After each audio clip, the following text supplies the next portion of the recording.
The bell tolls. The midnight hour is upon us. It's time once again for two internet strangers to discuss the good and evil of the horror genre. So sit back, relax, and enjoy the terror within the Hallow-Holics Anonymous podcast. You know, there's nothing quite like a non-violent, family-friendly holiday.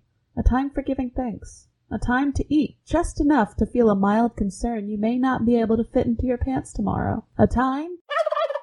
What was that? It sounded like a turkey, but the turkey's in the oven.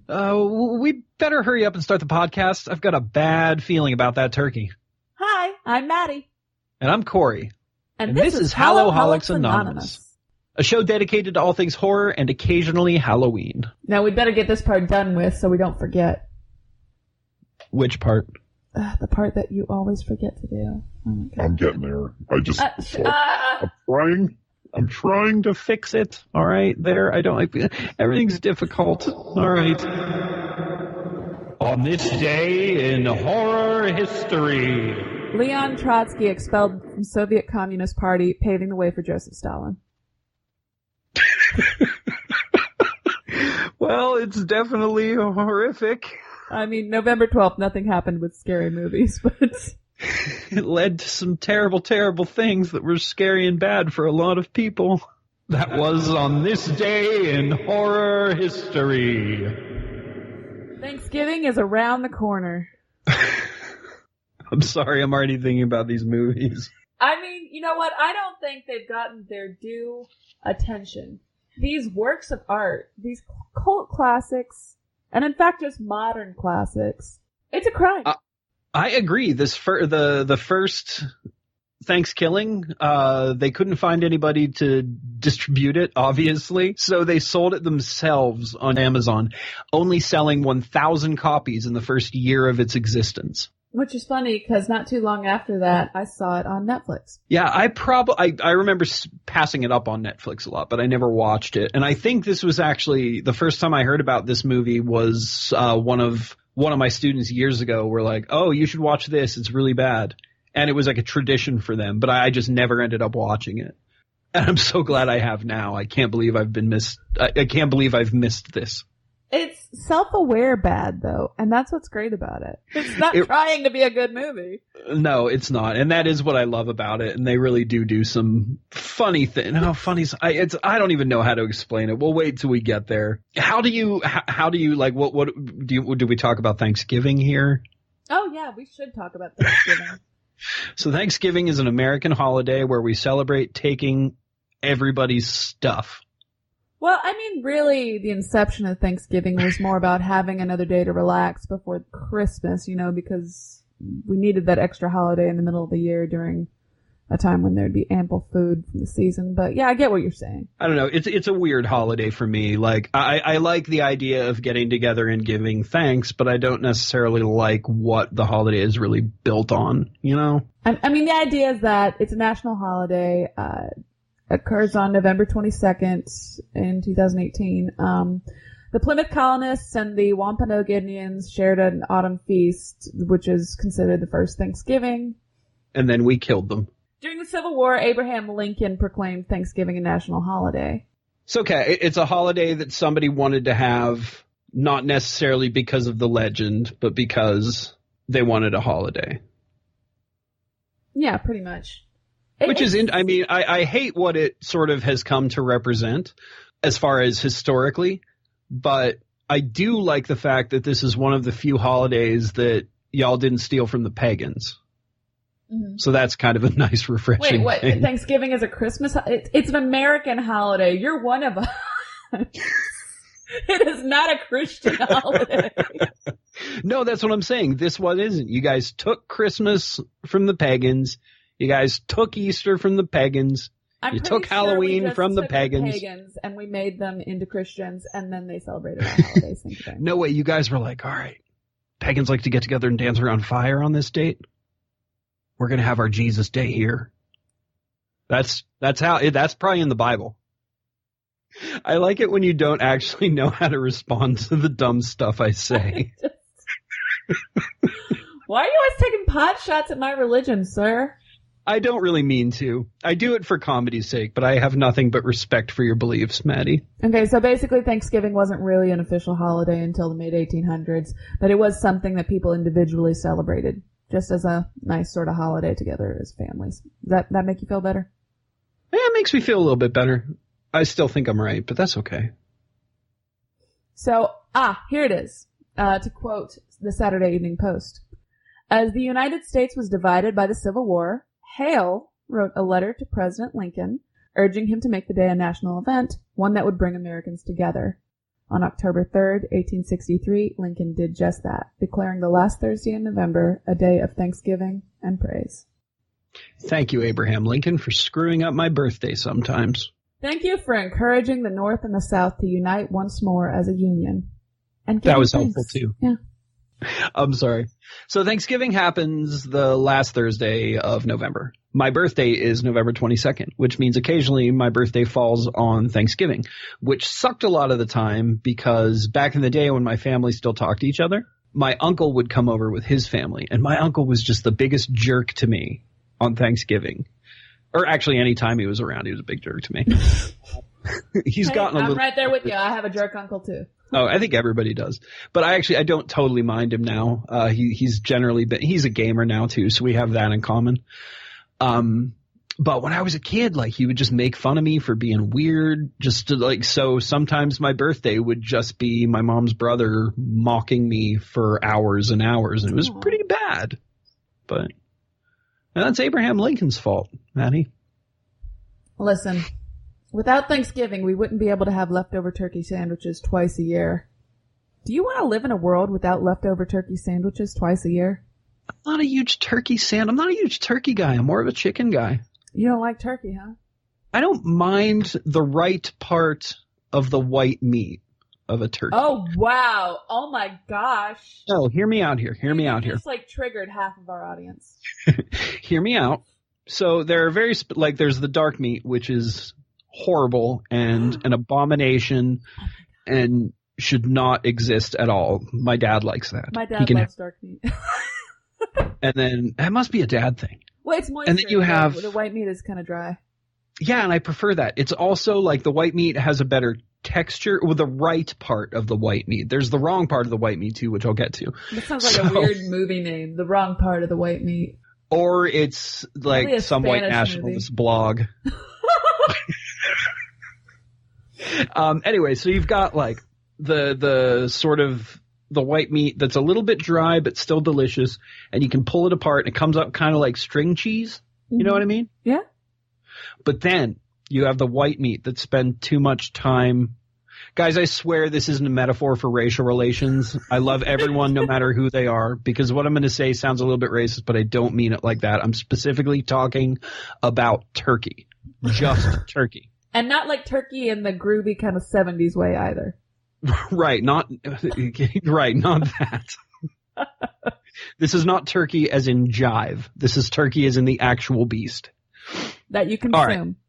Right, that you consume. So you've got the white meat that spends too much time near the dark meat. Oh God, this is hard to do. So you've got the white meat that spends too much. This has destroyed our ability to discuss dinner. It really has.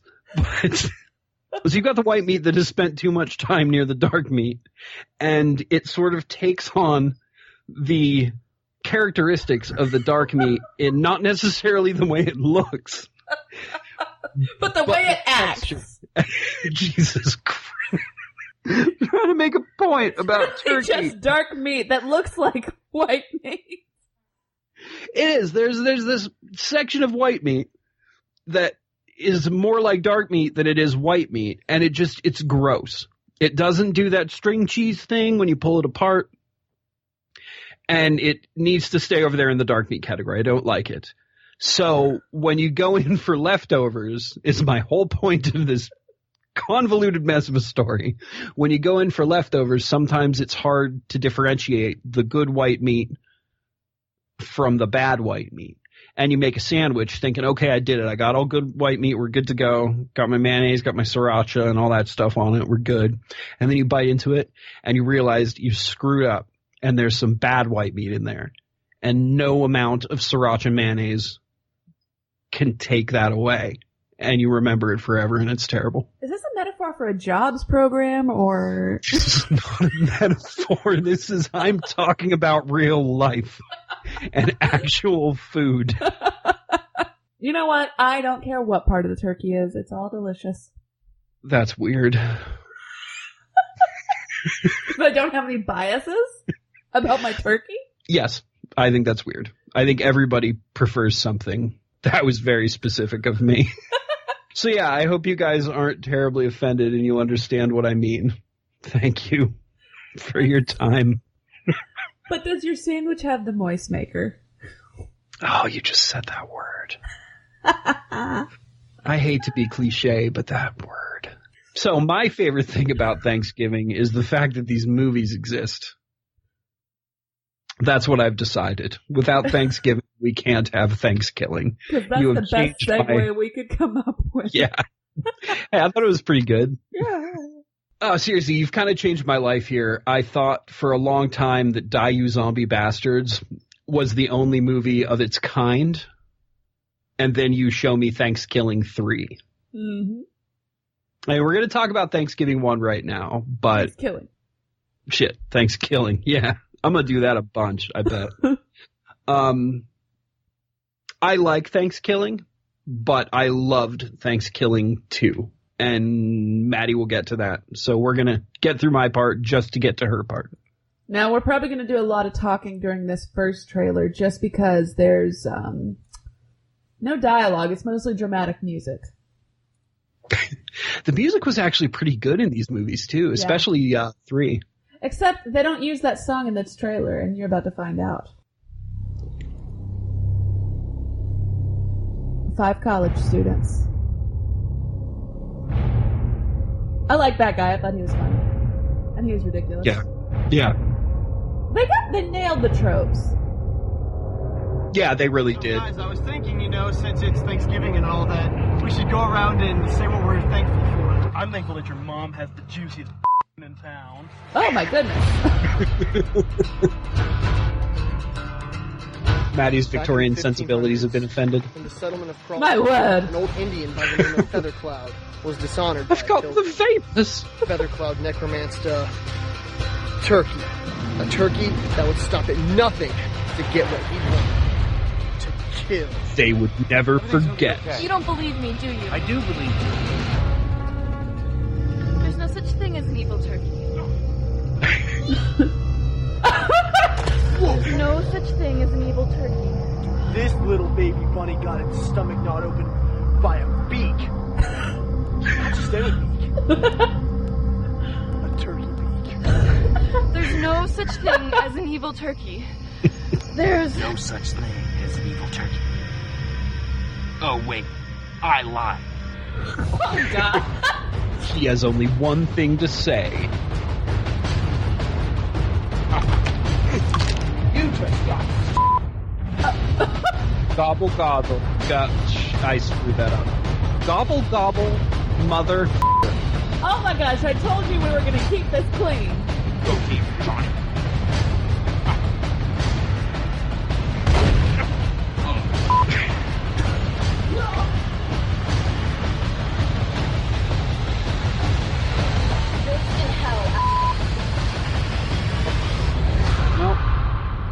They showed the whole movie, but that's okay.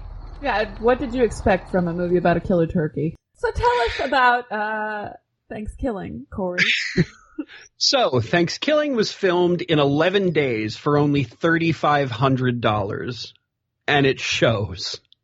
Everything about it is pretty bad. The acting sucks. The story is pretty lame. The effects aren't great, and it's not super funny. That being said, I kind of loved it. Though not as much as the sequel, like I said, but we'll save that for later. So before I get into this, the fact that 11 days and $3,500, the turkey was made out of leftover latex that this guy had lying around, like foam latex and other special effects stuff in his bathroom. Like, this is unheard of, that a $3,500 movie in present day can actually do as well as Thankskilling did. Not to say it did. I mean, this is obviously not a blockbuster. Not everybody has seen it, but it's got a pretty decent fan base out there. I know the first time I heard about it was one of my students talking about it, just randomly through word of mouth. And apparently these guys sold it on Amazon for a while before, because they couldn't get anybody to because they couldn't get anybody to distribute it. It took them a year to sell 1,000. Yeah, the fact that this movie did so well on that kind of budget and time frame should give young filmmakers hope, that they can still do this kind of weird cinema and have it be a viable art form and have people actually see it. It's the same reason I love Die You Zombie Bastards so much. The movie has a lot of love in it. You can tell everyone involved actually just loved doing it. Oh, and we're totally into it too. And you know how I feel about that. Like, the movie, it can be the worst movie on the planet, but as long as I can see people having fun and enjoying themselves and being super into it, no matter how bad it is, I can't help but love the fact that it exists. And this is a pretty good example of that. Now, I did not like the Jean-Benet Ramsey joke. No, I have trouble. No. Yeah, we've talked about stuff like this before, and I'm okay with some edgy humor, but a child being treated like an adult and then raped and murdered is not, that's not something. Yeah, I even have trouble with podcasts who talk about Jean. I just have a lot of trouble hearing jokes made about dead kids. Yeah, that's not funny. But the rest of the jokes, luckily, steered clear of that territory for the most part. Yeah, they even sort of flipped that on its head, too, because they ran it into the ground. They said it once, and then they said it again, and then they had the creepy nerd say it a third time and screw it up and make it not funny. Mm-hmm. So I kind of get what they were trying to do there. I didn't super like hearing about it. Now, there are a few moments that I did actually think were really, really funny. The whole exchange where the turkey pretended to be a friend with the fake glasses and everything and talked to the sheriff. Yeah, that was pretty great. And I actually didn't mention that. I'm glad you're bringing it up. But I do mention the other sheriff part, so we'll get to that. Mm-hmm. But yeah, the fact that they sort of did the cartoon thing where he put on some Groucho Marx. I almost said Karl Marx. No, not those glasses.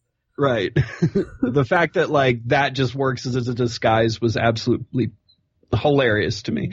And this movie definitely has a lot of those parts in it, but it's got to be lumped under the umbrella of bad movie because that's its point. So we open in the olden days, 1621, moments after the first Thanksgiving, on a boob. Just a close-up of a boob. This boob belongs to a topless pilgrim being chased through the woods, because of course this movie would start like this. Now, do you know who that woman is? I know her name is Wanda Lust. I don't know anything more about her. She was also in the second movie. Oh, I knew that. I thought you meant there was a little more to that. Oh, yeah, she's a porn star, but that's. Oh, okay. Yeah. With a name like Wanda Lust, what choice do you really have? Well, maybe she's an explorer. You don't know. Valid point. She's like a topless explorer. That's probably a thing. So we soon learn that she is being chased by a turkey with a hatchet. And as the hatchet drops, it cuts to the title screen. Thankskilling. We then cut to all of our dumb victims leaving college for Thanksgiving break. And a lot of the tropes are here. We've got the drunken redneck, who I will call the drunk from now on. Billy? We've got the jock. Yeah, I'm not, you know me, I don't use names here. Yeah, but there's a song about him. I know, I touch on that, but speaking of songs, so General Bastard, the guy who plays the hermit, is apparently some semi-well-known punky metal musician. He wears a luchador mask a lot. Seems like an artist you'd be a big fan of. I listened to a little bit of it today. It's not so bad. It's not, I'm not as much into the punk rock as I once was. Fair enough. Yeah, I still like a lot of the old stuff, but I don't know. So yeah, you've got the drunk, you've got the jock, you've got the, I don't want to call her a slut, so she's going to be known as the sex positive girl. you've got the nice girl, and you've got the creepy nerd. Really creepy. Yeah, really creepy. What was that, like licking his hands and wiping his face? Like, that was so weird. And I guess they're all from the same town, even though they had never met Creepy Nerd before. I couldn't really tell. Oh, they'd never met him before? I thought. Well, he was Billy, the drunk's best friend. I think there was more than just that going on, but. Oh, I think so too. Maybe Billy just brought him home with him. I don't know, but it seemed like he was from the town and just nobody knew him, which works for the trope as well. You know, it could be possible that they were both just covering really excessively. Oh yeah, that could be. Yeah. So anyway, they all decide to drive back to their hometown together for Thanksgiving, all crammed into a Jeep Wrangler. I have a Jeep Wrangler, and 5 people is a lot for that little thing. Gas mileage is bad enough, but with that much weight, it was probably a nightmare. So at the same time, a dog owned by a hermit pisses on a totem pole, which I'm pretty sure is a little bit racist. Anyway, this awakens Turkee, spelled Turkie, proper noun, to begin his war against the white man. It's about time something took care of us. We're the worst. Nice girl's dad is the sheriff, and his wife in his coffee and asks for a divorce. He doesn't really care. That moment came out of nowhere, and it was just the funniest. The fact that there was actually poop in there was amazing. Yeah, wow. So Nice Girl calls him from the Jeep. He's a character now, but we'll get back to that. The Jeep breaks down because, of course it did. There were too many people in that poor little 4-cylinder, and they have to camp in the woods along the road. Which is when the creepy nerd tells the tale of Feathercloud, a Native American who was wronged by a pilgrim named Chuck Langston, which happens to be an ancestor to our friend Billy the Drunk. His last name is Langston as well. Though this barely matters to the plot, so we're just going to keep going. The Native American was pissed, and through necromancy, he reanimated a turkey. So since then, every 500 years, Turkee, proper noun spelled with an I-E, awakens to enact revenge against the white man. And again, I'm totally fine with that. So Turkee, it came to be apparently because they had tossed around a bunch of different ideas for the name of the killer, the monster in this, but they couldn't come up with anything, so they just changed the spelling of Turkee and did a proper noun. Perfect. It's perfect. Yeah, it's totally perfect. Mm-hmm. So the hermit finds his dog and Turkee. The dog is dead. Turkee kills him, in which is one of the only times where a dog is murdered, and I don't feel bad. I think it's because it's just so cartoony and ridiculous. Well, if you'll recall, Killer Clowns from Outer Space and The Blob. True. So the hermit swears revenge. Nice Girl sees Turkee as well, but nobody believes her, of course, because it's the beginning of the movie. And there's no such thing as Killer Turkee. According to them. We've learned that there is, Maddie. We've seen 2 films. Where are you going with that? I'm not really not going anywhere with that. Just saying something dumb again and hoping for a reaction. Which is a lot of the jokes in these movies, let's be honest. Exactly. 90% of what I say to you is just dumb and I'm waiting for a reaction. Then they wake up after their night camping. Everybody survived. They meet the hermit who was watching them sleep. He has an eye patch. Yeah, he does have an eye patch, which it's a very, very mountain man eye patch, too. It's just a bandana tied down over one eye. He's the most hermity hermit who ever hermited. He really is. And he has the teeth of a hermit as well. I'm not making fun. As someone who has some dental issues himself, his teeth were pretty rough, and I feel his pain. It's unfortunate. And I don't think that the money he made on this movie really helped him out. Well, it's okay. He's in the alternative rock scene. It works for him. Yeah, that's true. Plus, he wears a luchador mask, and probably nobody can see his teeth on stage. I don't know. So they all go home, and they start dying. Turkee finds his way to their town after killing a man that picks him up hitchhiking with a rifle. Wait. Apparently, yeah. Let's talk about this. Oh, yeah, we're talking about it. Okay. So apparently Turkee can drive a car and might be slightly homophobic, but he makes the dude call his daughter before blowing his head off. It's utterly brutal and hilarious. Do you have more to add to that scene? Well, it's because the driver did try to rape Turkee. Well, did he try to rape him, or was he just forward? Well, he was feeling up his feathers. Like, he was definitely feeling up, like, there were definitely some rules of the road stuff, like, unspoken rules of the road stuff going on here. You know, I'm very concerned considering you did a lot of hitchhiking. Is there a story? I didn't hitchhike alone. So maybe if I would have hitchhiked alone, it would be different. But I was never faced with someone that filling situation. up your feathers. No, I've been in some shady situations before, but not because of hitchhiking. But those are tales for other episodes, I'm sure. Turkey is evil. Like, I mean, Michael, Jason, Freddy, they're all evil, but Turkey is really evil. Yeah, and Turkey loves it too. Like Michael, Jason, they do it. You know what I mean? They don't necessarily like it. Well, Michael especially, I don't think likes it. I think it's just what he does. You know what I mean? He's just kind of a machine. Jason too. Freddy, of course, likes it, but he's and is pretty evil as well. I would say Turkey's more of a Freddy than a. Okay, so Turkey and Freddy, knockdown, drag out session. Who would win? Freddy. Why do you think Freddy would win? Because Freddy's not a turkey. Okay. Just step on him a bunch of times and throw him in a fire. Done. So the jock's father is not happy with him because he's not the starting quarterback. He broke his leg last season, so he can't start in the big game. So he's second string because he hurt his leg. That was my jock impersonation. Which is funny because the dad doesn't ever say anything about that. No, he'd get swole, sports. Well, it's talked about. Everyone else does all the talking for him before he says, I'm proud of you, son. So the jock then lies to his father because his mom tells him to, and everything's fine. Except everything's not fine because his father gets his head cut off and then thrown at Jock, which Jock then has to catch right before seeing his mom, who has had her eyes gouged out and is posed in her kitchen, sort of staring lovingly at the father and son, which I thought was pretty funny.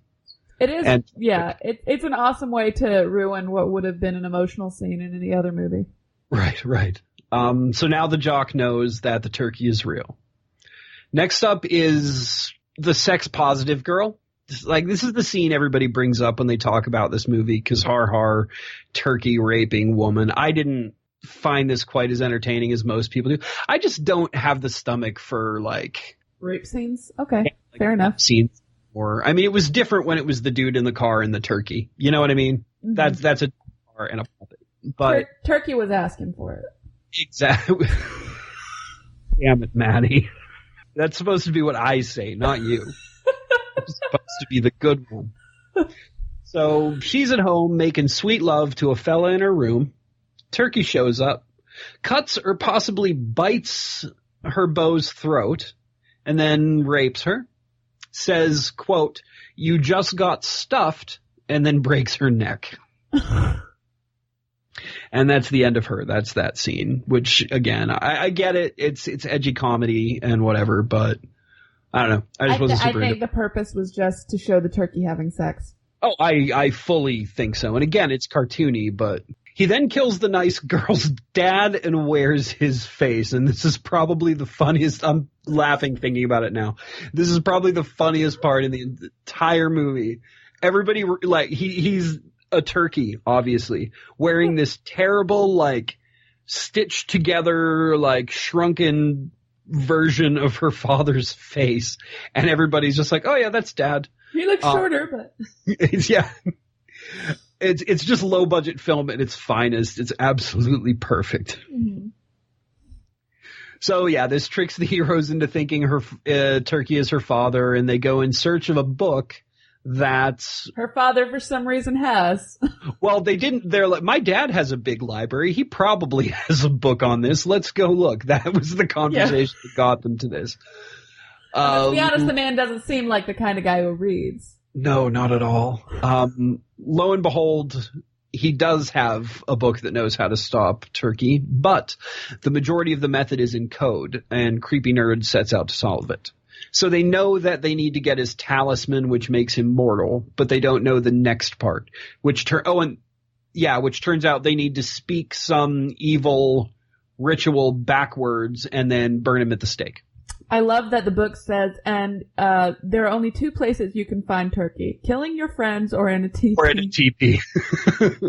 That was pretty fun. So the drunk finds Turkey trying to hide Nice Girl's dead dad, which is how they figure out Turkey isn't the dad. If you're the sheriff, or if he's the sheriff, then you must be Turkey. It's hilarious. So then we get some more exposition. Turkey talks about he's going to kill all the white people that disrespected the Native Americans. I'm 100% behind Turkey on this. Kill all the white men. Some more racist stuff is said in here. Then they wrestle away Turkey's amulet, which is the first step to killing him, but Turkey gets away. This annoys drunk Billy so badly, he leaves. And the jock has a great line here. He's like, oh, he's dead. It's hilarious. But true. He's the next to die. He's tempted by a large cartoon roast turkey. He falls for it, eats this cartoon turkey, which in turn makes him take Turkey into himself. Turkey is now in his body, which means Turkey's, of course, got a rifle in there too and shoots his way out.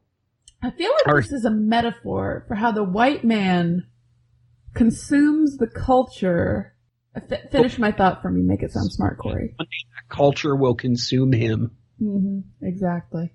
The white spends so much time consuming the resources and cultures and artwork of all these people and just ruining it that one day all these cultures and people are just going to break their way out of the white man's reach, the white man's greedy stomach, and they're going to take the world. Was that good? You kind of lost your way at the end there. It didn't really make any sense anymore, but it's good enough. I'm going to pretend I knew what you were going for there. Not here for my political metaphors. I'm here for movies. You're the whitest people in America. It's true. It's true. So our heroes find him. Creep holds on to him, and they have a long, touching moment that ends with a montage of all the good times, complete with its own song, written specifically for that scene. Then he dies. My best friend, Billy. Billy. I love that this is how Billy dies, because you're led to believe at the beginning of this, because his ancestor is a Langston, that he's going to have something more to do with this plot. But no, doesn't matter. We made this movie in 11 days. We have no time for anything beyond the surface. So they do end up finding Turkey in his teepee, and they're preparing the last part of the ritual to burn Turkey at the stake when the hermit shows up and shoots it into a dumpster. And they learned a lot from this experience and made lifelong friends, and they decide to go watch a movie. The end, except it's not really the end. The garbage can is full of toxic waste. Turkey is reanimated again, this time glowing a poisonous green. And then the creep gets his tongue bit out and is murdered in Nice Girl's kitchen because he went to get a snack while she made out with Jock, because they've decided they were into each other and started really awkwardly making out on the floor in front of poor creepy nerd. But then he gets reunited with Billy. That's true. He gets reunited with Billy when he's killed. Thought I had that written down somewhere. It doesn't matter. You just said it. No, I know, but I thought normally when I write it down, it's, well, okay. Anyway, that's another great thing. When the creep gets his tongue cut out and is murdered by Turkey, it becomes a running gag in the third one as well, which is absolutely hilarious. Yes. They just do an even better level. But you see drunk Billy's hand reaching out from heaven. He's saying, "Come on, creep. Come to heaven." So we knew Creep had a happy ending because he got to go to heaven with his buddy Billy. So the jock then gets stabbed with an electric carving knife, and they run outside, and they're in the garage, and Nice Girl burns Turkey with an aerosol flamethrower, but the jock dies. But everybody lives happily ever after, except they don't, because the only person left is Nice Girl and the hermit, but he doesn't matter. The Nice Girl's loved ones are all dead. She's going to have a very difficult life ahead of her, probably full of mental issues and drug addiction. It's going to be awful. She's a final girl, though. She is a final girl, but I don't know. Final girls have a difficult time, Maddie. We just watched the new Halloween. Don't you think it's weird that Turkey goes into the fire and she's eating a chicken leg? That's Turkey's chicken leg, isn't it? I just realized what I said. Unfortunately, at the very end, we find out that somehow a family got Turkee's body for Thanksgiving. And when they say a prayer the right way, it brings him back. Oh, I didn't catch that. Yeah. I didn't catch that the prayer is what brought him back. Exactly. Uh-huh. That's awesome. The turkey then says, quote, "Do I smell a sequel?"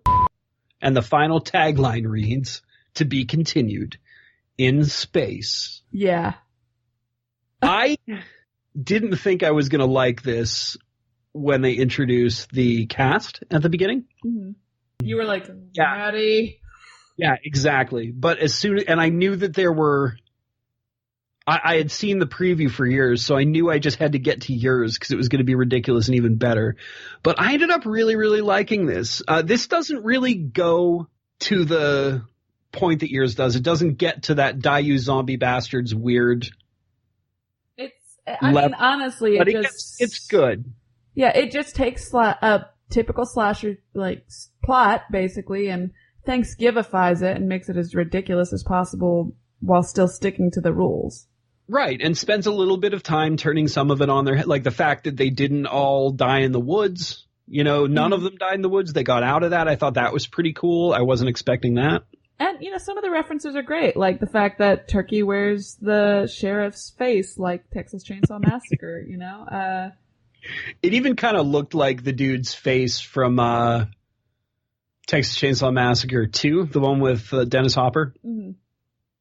It even looked a little like that guy's face, the producer from the radio station. Mm-hmm. Yeah, man, we got to talk about that movie someday. I love that movie. It's one of my favorites. Oh, it's one of the best. The way it opens with that Oingo Boingo song, and they're like just cruising down the road, these two douchebags, and then you see the weird dancing dead body puppet get shot, and then Leatherface is pissed off because he was just playing around, and oh man, everything about that scene. Yeah, when I was a kid, the way Leatherface cuts that dude's head off, the fact that it was kind of diagonal, like really freaked me out as a kid because I'd never seen anything like that before. Like, that was scary for me for a long time until I went back and watched it as an adult. Yeah, it's a good scene. Yeah, it really is. Just dang. And you really, like, this was produced by Canon? Mm-hmm. I think it's one of Tobe Hooper's best. I know a lot of people hate so Texas Chainsaw Massacre Part 2, but, I mean... Those people are wrong. How can you look at the poster that's clearly a parody of The Breakfast Club and not realize it's supposed to be a comedy? Oh, I love that poster so much. I want a framed version of that right next to The Breakfast Club someday. I'm going to work on that. Like, that is going in my office. That's going to be in the studio. That would be awesome. So let me get the trailer for my movie set up. Oh, God, you guys are in for a treat. Moving You need on. to see, watch both of them, mostly so you can get to Thankskilling 3. Yeah. I'm sure Maddie will explain why we're talking about 3 and not 2 very shortly. Oh, I will, my friend. I will. They had a little money behind this one. Oh, I'm sure yeah. you can talk about that too. Yeah, definitely.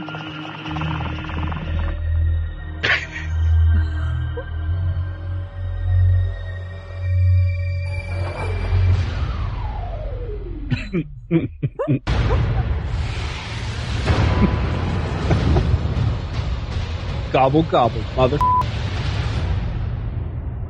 Thankskilling 2 Sorry. has been I'm just reading it to everyone, Maddie. Only one copy remains, and Turkee The wise turkey. will stop at nothing to get it. My God.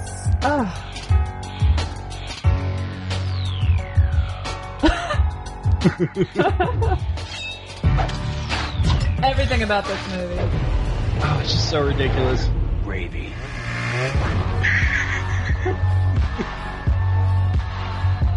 Oh my gosh. It's like oh, what is that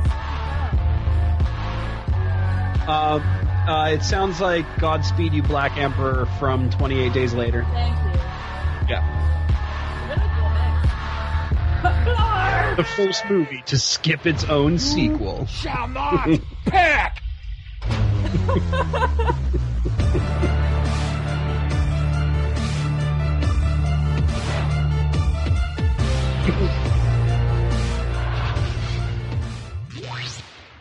Oh boy. Okay, so I guess now it's time for me to tell you what Thankskilling 3 was all about. Yes, please tell us. Turkey is back, and this time it's cranberry personal. Oh, okay, I wanted a pun there, but you get the idea. No, they don't get the idea. That wasn't even an attempt at a pun. I'm ashamed of you.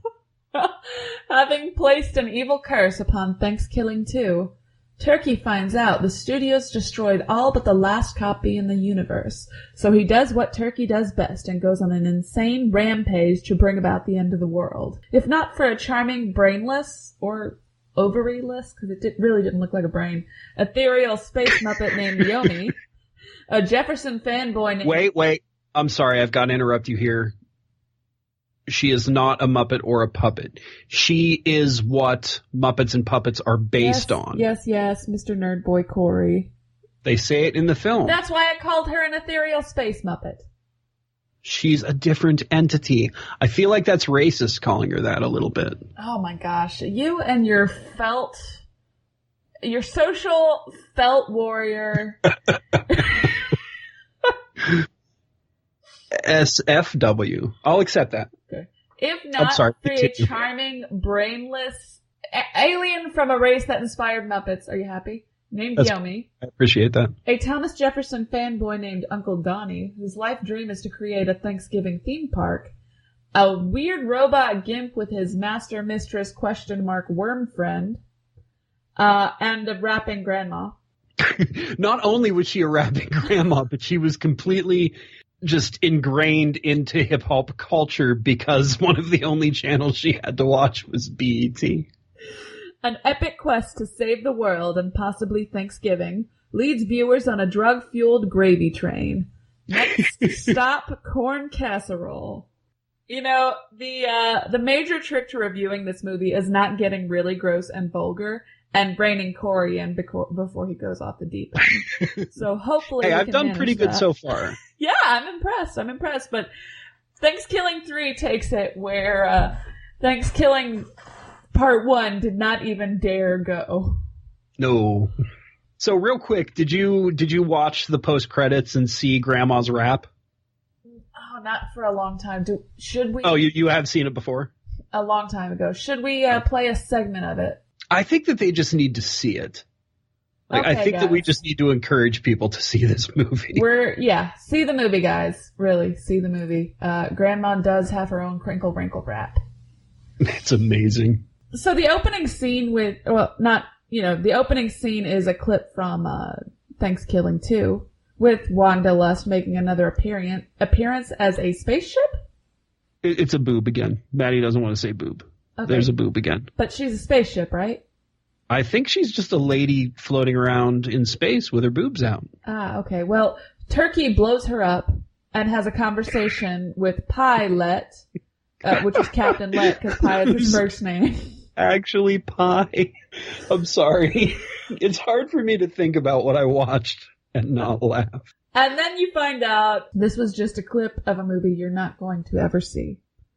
And we go to Turkee as a put-upon father with a typical, boring, obnoxious family life, a loud wife, and an annoying kid. I got so confused when this part happened because this is after we meet Yomi. And we're told this is a story about her as her brain floats away. Right. So it's already sort of, it did the dream a little dream thing, Maddie. Mm-hmm.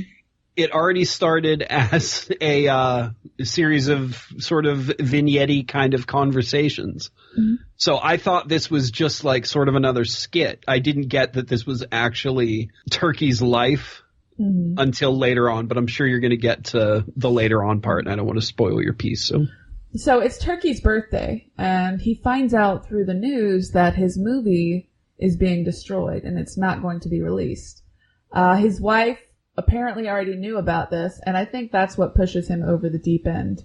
Because he wasn't already over the deep end. Yeah, pretty much. There's a really impressive sort of music and lighting shift in this scene. That in this movie in general, it's actually really good synthesizer work. I mean, it's not very original music, but it's very, very well arranged, I guess. Yeah, and I enjoy it. Like as a synthesizer aficionado, I really enjoyed the music. It was a lot of arpeggiation, and they kept all the dubsteppiness out of it until the end credits. But yeah, generally I really enjoyed the music in this. So he murders his wife, and he basically tells his son, I could kill you too, and also tells him he wanted him to be just basically aborted, or you can be evil with me. And the son's like, yeah, screw mom, let's go for it. It's clear that the kid's just terrified of dying and wants to bond with his father, but that scene is actually really disturbing. Yeah. When you actually if these weren't puppets and these were people, that would be the story of an abusive father losing his shit and a terrified son who is the victim choosing to live. Yeah, it's really dark. And that's kind of what I love about puppet shows and movies is you can do this dark stuff, but it's a little more palatable because it's not happening to people, with the exception of the turkey rape in the last one. But this isn't the first time Turkee's even done anything horrible to his family, because when the kid is talking about this huge, weird Thanksgiving roasting toy he has that Uncle Donnie actually sold on a paid program, and it's the most popular toy in America, apparently. He mentions how he got it with his allowance because of the mysterious bruises his mom got when she fell, and Dad told him to leave the room. Oh, I forgot about that. Yeah. We're sitting. It's difficult, but oh man, that's so dark. It's really dark, and it's pretty effective, even though it's kind of said in passing, but dang. This movie is kind of like Adult Swim humor perfected. It's weird. It's like a work of art almost. I looked at a blog called Horror Movie a Day, which I would definitely recommend to you guys. And they made an excellent point that never will you see another movie that will be so reminiscent of Dark Crystal and Hardware simultaneously. Oh, man. Yeah, because I mean, Hardware mostly in the visuals and the production design, I think, have a lot in common with that. The background in the turkey graveyard in the back that the machine spits out, those wires. Yeah, it's very Hardware. That's true. Now, I will admit Thanksgiving Land does sound amazing. The Maze, the Yam Tramp. Giant cornbread mountain. This one is a vast improvement on the original. Thank you, Kickstarter, because this movie only cost $112,248. And this, again, is another one of those hopeful things for me, because a movie that came out and was made for $3,500 was able to gather such a following that it was able to then fund a sequel for $100,000 is amazing. And it should, if any filmmakers are out there listening, do this. Make a movie. I don't care how much money you have. Just go make a movie. So for any Coffin Joe fans out there, I'm a huge Coffin Joe fan. I don't know why, but what I love about his movies is also how he depicts hell. And I appreciate any sort of film representation of hell. It always gets so creative. And this movie is no exception. It had a pretty awesome, weird turkey hell going on for it.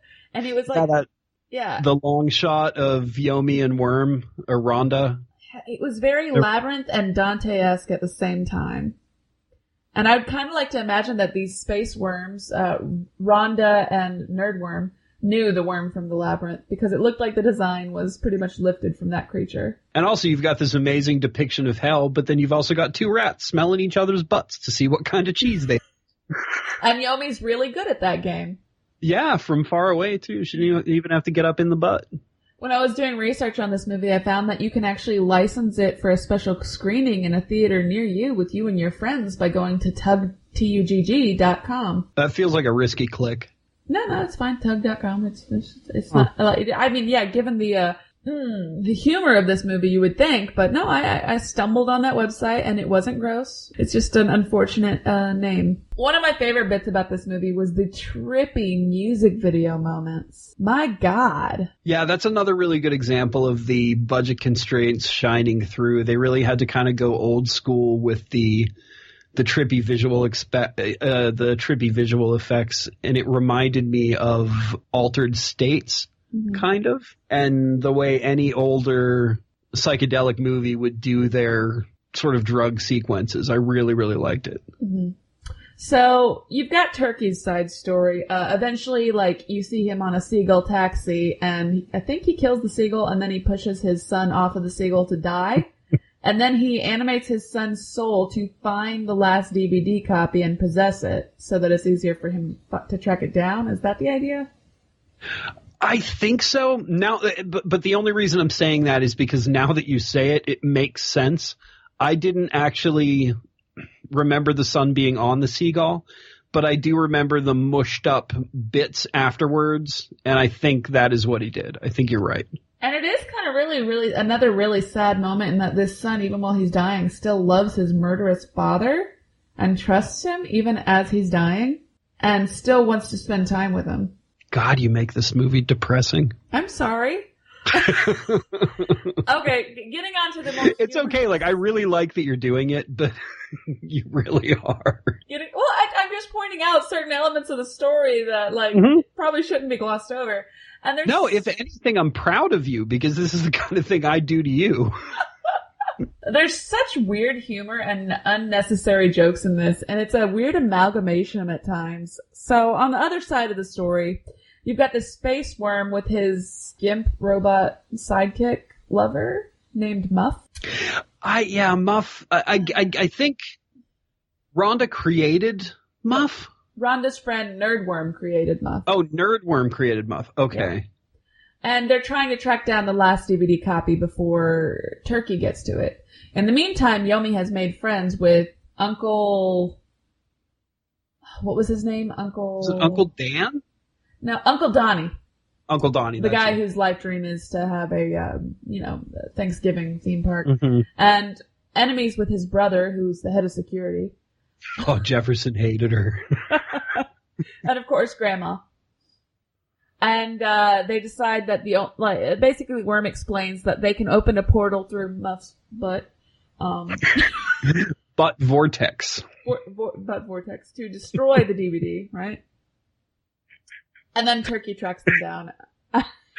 I'm sorry, you said butt vortex. And I'm glad it's funny. This movie does not respect you at all. No, it does not. And that's okay. It's basically telling you that it can be a stunning visual feast, low budget, ridiculously immature, disgusting, all at the same time, and you end up not knowing what the hell you're watching. Mm. Well, this movie's so punk rock because of that. Like, this movie isn't being made for a bunch of people to like it. This movie is being made because the makers of the movie want to see a movie like this. Yeah. This is the reason so much good media and art is out there, because people just didn't care what everybody wanted because they wanted to do their own weird thing. That's why this is so great. I kind of love the design for the robot Muff. There's some bizarre stuff. Like, whenever you see him walking, you just see his legs and they're just flopping around. It's like the weird marionette legs, but he's still got the like thump, thump, thump sound effect, but this weird like broken it's pretty great. And that space worm Rhonda is unbelievably kinky. Oh god, yeah, and creepy looking too. He's got the comb over and the mustache. Yeah. There's some loving send-ups to Army of Darkness in this too, when Turkee kind of gets nearly destroyed and summons his turkey skeletons to help rebuild him, and chainsaw genitals. And then there's the random cartoon ads and commercials that come out of nowhere too. What commercials? The cartoon with the cats. Oh, yeah. And then the string cheese commercial. Mm. The cartoons that are in the movie, not the commercials. Yeah. I know what you mean now. I had forgotten those were in there because I watched this movie in like 4 different sittings in various states of tiredness. You know, the director, Jordan Downey, voiced Turkey in several of the Muppets. Did he voice Turkey in the original, too? I think so, yeah. He did a deeper voice, but I think that was him. Did you notice the bit where Rhonda turned into a hot dog for one frame? Yeah. Was that supposed to be a continuity gag? I think so. I don't know what it was, but that really, really felt like Die Zombie Bastards to me when they did that. It was great. I really wish I could have contributed to the Kickstarter when this was going, so I could tell people that I helped co-produce Thankskilling 3. No doubt. And what was with Blarth? Blarth! Yeah, call me Blarth! The Franken turkey. Such a teenager. Their journey through hell after, so Yomi dies, sort of, and then Rhonda explains that the race that she comes from can be brought to life if you stick your hand in their butt and make them talk again. So that was such an uncomfortable scene to watch, too. It was done so well. Uncle Donnie's just, like, hesitating. I was almost expecting, like, gross, like, squishing sounds to happen when he went up there, but luckily they didn't go there. It's just, the way he's, like, he just didn't, that was so horrible, but great. Yeah. I would like to say that the story between Muff and Rhonda is the greatest love story ever told. Do you mean, yeah. Yeah. I think you're right. It's a galaxy-spanning love story. Yeah. Rhonda also had a thing with Turkey for a while, too, apparently. Yeah. And Rhonda's around to basically, if there are any dramatic moments, to sort of ruin them a little. A little? I love the bit when Donnie's just kind of really pissed off at him. He's like, God damn that worm. They travel through hell to try to basically track down Turkey and get the DVD, because Turkey did find the DVD of his son. Of Turkey, Thankskilling 2, which is possessed by his son, who's talking through it. And he wants who's actually a DVD box puppet with his head sticking out of it. Because he's going to broadcast it for the whole world to destroy it, and also destroy his son's soul in the process. I think that's the idea. Because his son's soul is being sacrificed. Yomi saves the little DVD boy. There's a huge battle, at which point the wise Turkey fights Turkey and turns it into a 90s video game. Like a 16-bit brawler. Yes. And actually, it's like the cutscenes in a 16-bit brawler, because you don't actually see them like 16-bit fighting. Yeah. It's more just the like cutscenes with them talking. It's pretty great, though. It's fantastic. While simultaneously stuff is going on with the other characters who are not in the video game sequence. Ultimately, when the vortex is finally thrown open again through Muff's butt, Yomi doesn't want to throw the little boy DVD into it because he doesn't want him to die, because they became friends. But she also realizes that if she goes with it, she'll find her brain again, because her brain is calling out to her. And then Turkey's disembodied head basically says he'll always be in control of her mind, that even as a disembodied head. And she lets go. And it's so weird how this whole sequence after this whole film is actually really touching. Yeah, the reason it made me so sad is because it's the same way Frankenstein goes in Monster Squad. It kind of is. Yeah, it reminded me of that, and that always sort of tugs at what's left of my heartstrings. And then Rhonda ruins it by playing jazz sax. I found my old saxophone in Muff's head. And he tries to tell a story about being in an old jazz band. Yeah, and I guess I'll let you go back to it. So Yomi. And this was after Rhonda died and Muff killed himself too. Yeah. Which is another terrible thing Rhonda ruined. Yeah, exactly. So Yomi passes away through the butt vortex. So does Nibla, the DVD boy, who goes with her, and Turkey dies as well. The world goes on. And then, like, a la Forrest Gump feather style, you see a piece of felt floating down towards him. And this is the best part, I think, is that he sees it and he grabs it, and then he clips the string with scissors that was, like, I love that. lowering it to him. And, of course, Rhonda ruins it again and says, hey, I can make a hat out of that. And Thanksgiving Land finally begins, yes. And Rhonda tries to ruin that, too. But we should take this into space and take over some culture and kill it. And then commemorate that moment and call it Thanksgiving too. Oh, God. So, the only part I really want to touch upon here is Jefferson, the head of security for Thanksgiving Land, is murdered pretty early on in the film, and anytime a character dies, he is now the emissary of heaven, inviting them through the pearly gates. So Grandma gets invited, I think Muff gets invited, but then we get to Nomi. And he's just, Yomi. Yomi, sorry. I'm not allowed to say the word unless you want me to, unless you want to bleep it out again. Just don't say it. Okay. So Yomi gets there, and Jefferson has some very mean things to say about her because he doesn't like her. I love the heaven scenes. I thought they were ridiculous. I cannot believe we got through discussing this movie and kept it surprisingly clean. Because this is a dirty movie. Yeah, you only have to bleep me out twice. Yeah. There's gross sound effects, a lot of butt jokes. Butt jokes. It's a piece of art made by really immature dudes, let's be honest. And that's kind of one of the things that's also kind of enchanting about it as well. I mean, I will always be a huge fan of these cartoony, insane sort of horror comedies. They're almost always just so off the wall and so insane. It's the world I live in my head. Why not see it on TV? So if you would like to check out our blog, you can find us at hallow-holic.blogspot.com or hallow-holic.wordpress.com. Or you can reach us on Twitter at Nowhere23 or by searching for Hallow-Holics. And you can email us at hallowholics@outlook.com. We are on Podpedia as well. You can search for our portal at HHA. They make me say that. What happened? Thank you. And on that note, thank you all for listening. I got a bad feeling about that turkey. Maddie, did you just hear the oven ding? No, we've got a good 2.5 hours left before it's nice, golden, crispy brown, and...